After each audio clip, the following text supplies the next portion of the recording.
അയൽവാസികളായ യുവതി യുവാക്കൾ തമ്മിൽ ചിലപ്പോൾ പ്രണയിക്കാം. ചിലർ വീട്ടുകാരുടെ എതിർപ്പ് അവഗണിച്ച് വിവാഹം കഴിക്കുകയും ചെയ്യും. തൃശൂർ പുതുക്കാട് സ്വദേശിനി അനഘയും ആനന്ദും ഇങ്ങനെ ആരും അറിയാതെ രഹസ്യമായി രജിസ്റ്റർ വിവാഹം ചെയ്തതാണ്.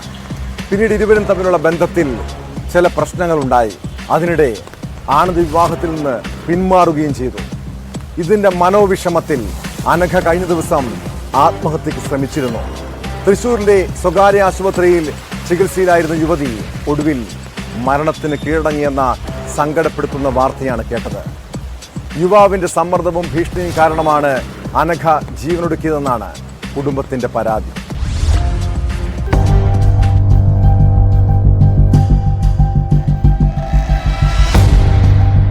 കഴിഞ്ഞ മാസം 9-ന് മാതൃസഹോദരന്റെ ചിറ്റിശ്ശേരിയിലെ വീട്ടിൽ വെച്ചാണ് അനഘ ആത്മഹത്യയ്ക്ക് ശ്രമിച്ചത്. തൂങ്ങി മരിക്കാൻ ശ്രമിച്ച യുവതി ആദ്യം ഒല്ലൂരിലും പിന്നീട് തൃശൂരിലെ സ്വകാര്യ ആശുപത്രിയിലും ചികിത്സയിൽ കഴിയുകയായിരുന്നു. കഴിഞ്ഞ ദിവസം പുലർച്ചെയാണ് മരണം. യുവതിയുടെ സുഹൃത്തുക്കളിൽ നിന്നാണ് യുവാവുമായി നടന്ന രഹസ്യ വിവാഹത്തെക്കുറിച്ച് ബന്ധുക്കൾ അറിയുന്നത്. തുടർന്ന് നടത്തിയ അന്വേഷണത്തിൽ 6 മാസം മുമ്പ് നെല്ലായി രജിസ്ട്രാർ ഓഫീസിൽ വെച്ച് സമീപവാസി കൂടിയായ പുളിക്കൽ വീട്ടിൽ ആനന്ദുമായി വിവാഹം നടന്നതായി കണ്ടെത്തി. മുമ്പ് ആനന്ദ് വിവാഹാലോചന നടത്തിയെങ്കിലും യുവതിയുടെ വീട്ടുകാർ സമ്മതിച്ചിരുന്നില്ല. പിന്നീട് അടുപ്പത്തിലായ ഇരുവരും രജിസ്റ്റർ വിവാഹം ചെയ്യുകയായിരുന്നു. ഇതിനിടെ ഇരു വീട്ടുകാരുടെയും സമ്മതപ്രകാരം ഏപ്രിൽ 21-ന് കല്യാണ നിശ്ചയവും നടത്തി. തുടർന്ന് യുവതിയോടുള്ള ആനന്ദിന്റെ പെരുമാറ്റം തീർത്തും മോശമായെന്ന് ബന്ധുക്കൾ ആരോപിക്കുന്നു. അസഭ്യവർഷവും ഭീഷണിയും പതിവായിരുന്നു. യുവാവിന്റെ അമ്മയുടെയും നിരന്തരമായ ഭീഷണിയെ തുടർന്നുള്ള മനോവിഷമമാണ് അനഘയെ മരണത്തിലേക്ക് തള്ളിവിട്ടതെന്നാണ് കുടുംബത്തിന്റെ ആരോപണം. അവന്റെ അമ്മയുടെ ടോർച്ചറിങ് കൊണ്ടാണ് എന്റെ കുട്ടി ഇങ്ങനെ ചെയ്തിട്ടുള്ളത്.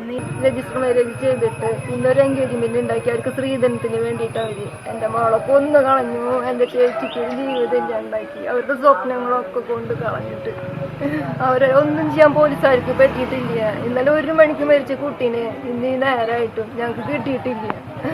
പോലീസുകാരോട് ചോദിക്കുമ്പോ കുട്ടി മരിക്കട്ടെ എന്നിട്ട് ഞങ്ങൾ വരെ മൊഴി എടുക്കാനെന്നൊക്കെ പറഞ്ഞ് ഞങ്ങൾ എന്തോരം ഓടിച്ചു എന്നറിയുമോ. ഐസിൽ കിടക്കണ ഒരു കുട്ടിയുടെ അച്ഛൻ FIR കിട്ടാൻ വേണ്ടി 2 മണിക്കൂർ നേരം അവിടെ വെയിറ്റ് ചെയ്യിച്ചവര് 2-3 ദിവസമായിട്ട് FIR ഞങ്ങൾക്ക് കിട്ടിയിട്ടുള്ളത്. അതിനുവേണ്ടി നമ്മള് നടക്കാത്ത സ്ഥലമല്ലേ, പരാതി കൊടുക്കാത്ത സ്ഥലമല്ലേ, SP ഓഫീസിൽ പോയി കുറെ നേരം ഇരുന്നു. ഇവിടെ നിന്ന് വിളിക്കുന്നു, അവിടെ നിന്ന് വിളിക്കുന്നത്. നമ്മുടെ എവിടേക്കോ ഈ അച്ഛന് വയ്യ. ഈ കുട്ടീനെ അവിടെ ഇട്ടിട്ട് ഈ അച്ഛനും ബന്ധുക്കളും ചേട്ടന്മാരും ഞങ്ങളെല്ലാവരും ഓടി നടന്നു. ഇനിയും നമുക്കൊരു നീതി നമുക്ക് കിട്ടണം. ഇനിയൊരു അവസ്ഥ ഇങ്ങനത്തെ ഒരു കുട്ടികൾക്ക് ഉണ്ടാവാൻ പാടില്ല. ഇക്കാര്യങ്ങളെല്ലാം ചൂണ്ടിക്കാട്ടി പുതുക്കാട് പോലീസിൽ പരാതി നൽകിയെങ്കിലും കാര്യമായ നടപടി കൈക്കൊണ്ടില്ലെന്നും കുടുംബം ആരോപിച്ചു. ബിരുദാനന്തര ബിരുദധാരിയായ അനഘ PhDക്കായി റഫർ ചെയ്യുകയായിരുന്നു.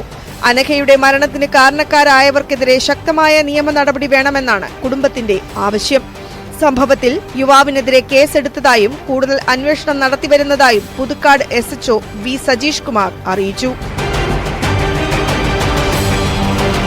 News 18 തൃശൂർ.